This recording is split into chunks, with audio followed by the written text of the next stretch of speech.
Hi everyone and welcome back to my channel. I'm Margie and I'm here today with a new soap making video. Welcome to all my new subscribers. I just love how much this channel is growing. I appreciate each and every one of you, and welcome to all the new people who don't know me, but you're about to get to know me really well.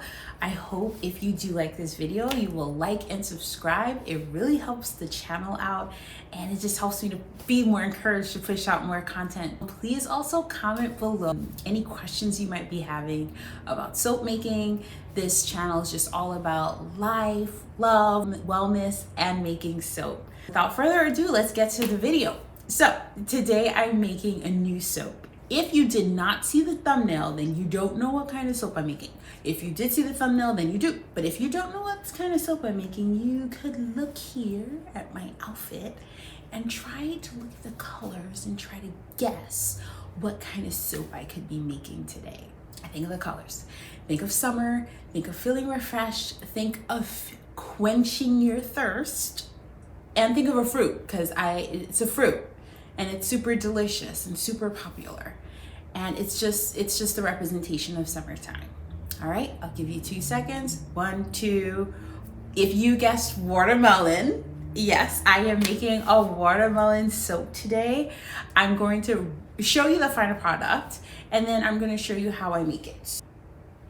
Here is the finished product. This is the soap that we are going to be making today. But isn't it just so beautiful? Look at it. Look at it. It's gorgeous. It's just perfect. I love it. And it matches my dress. I can't, guys, like, look at this. I can't. Look at the colors. It matches exactly. I can't. So anyway, without further ado, let's start making some watermelon soap. So first things first, what I'm doing is that I'm pretty much just melting all of the oils, making sure that they're melted to a good point. And when I say melted to a good point, you want your oils melted to about between 120 to 130 degrees. It also really depends on what type of oils you're using. But I also just like to watch all my oils melt up. Don't get me wrong, I'm not watching it as they're melting, but for now, I think it's pretty cool just to see the process when it's all sped up. And it's also exciting because you know that you're using some pretty good oils. So now I'm pouring in my lye solution, which is distilled water and lye, into my melted oils. Again, just a reminder, I'm keeping it between 120 degrees to 130 degrees.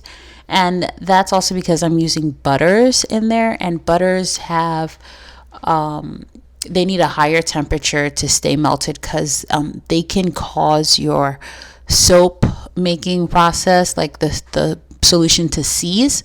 So you want to make sure that when you are doing it, that they're at the right temperature or in that right interval. At this point, I'm pretty much just making sure that I want it to reach a light trace, not a thick trace, not a medium trace, very light. And I lift up the stick blender just to see if there's an outlining or an indentation.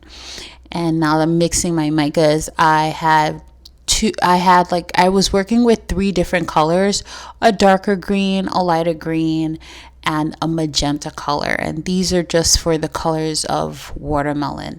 And I mix my micas with a light oil, sweet almond oil I usually use, and it works really well. And I use like this mini stick blender. If you don't have one, get one.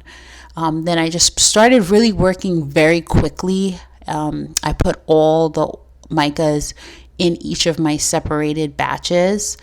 And as you can see a little bit, you can see those lines, those elevated lines. I am pouring fast because I started getting really worried that the mixture was going to reach a thick trace. And I did not want that to happen. I sped up the video, but pretty much I'm alternating between my lighter green and my darker green so that it looks like the rind of the watermelon. I was very happy with this because it did not thicken too much, which made for a nice, good color. And then now I'm pouring my white layer, and I'm using the spatula to pour that in. And the reason why I'm doing that is because I do not want to break through that first layer that I just made. It's so important that if you are making layers that you pour low and you use the spatula just to even slow it down even more. It makes a world of difference, and it just looks really good. Like, it really helps the final product to look really nice. And yeah, it's all sped up, but I'm not working as fast as it looks. Next was pouring in the poppy seeds, which was like my exfoliation layer. And the reason why I use my stick blender, but if you'll notice, I am not just blending it pretty quickly. I actually turned off my stick blender because the trace, it was starting to get to a thick trace, and I did not want a thick trace. So the blender's off, and I'm just hand mixing it with the whisk, and I'm just making sure that all the poppy seeds are dispersed properly throughout the soap. And I was very happy because even with that little mixing, this was just a really good batch of soap. And now again, I'm pouring my final layer, and I'm pouring it low and slow. Pour it low and slow. And that is just to make sure that I don't break through that second layer. And it came out looking like a creamsicle color rather than a really dark, vivid reddish color, which I'm fine with. I'm actually quite happy with how the soap turned out. As I said earlier, it turned out looking pretty good. I loved how it was pouring. I was so worried about getting a thick trace and not being able to really work with this soap, but I used a cucumber melon scent from Brambleberry, and this fragrance worked very well, and it smells delicious.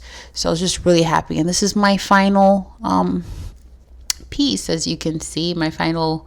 Now I'm just cutting. I sped up the cutting just so you can see what it looked like, but I think it turned out really well. It's a nice thick bar, but it's also nice and hard. And it's just the colors are just popping, which was what I wanted.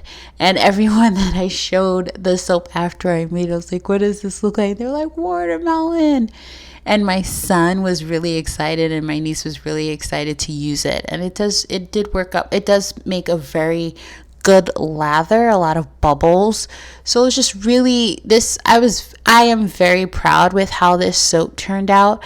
I'm using one of my first soap cutters. Now I use a wire soap cutter, but this was one of my first ones, and it is great. So if you're first starting out and you don't feel comfortable yet investing, or you may not have the money right now to invest in a wire cutter, I recommend this kind of cutter. It keeps everything the same size, all your soaps the same size, and it's just easy to push down. It kind of feels old-fashioned. So yeah, that's my last cut. And look at these beauties. They're on sale on my site if you're interested. And thank you for watching. See you next time. Bye.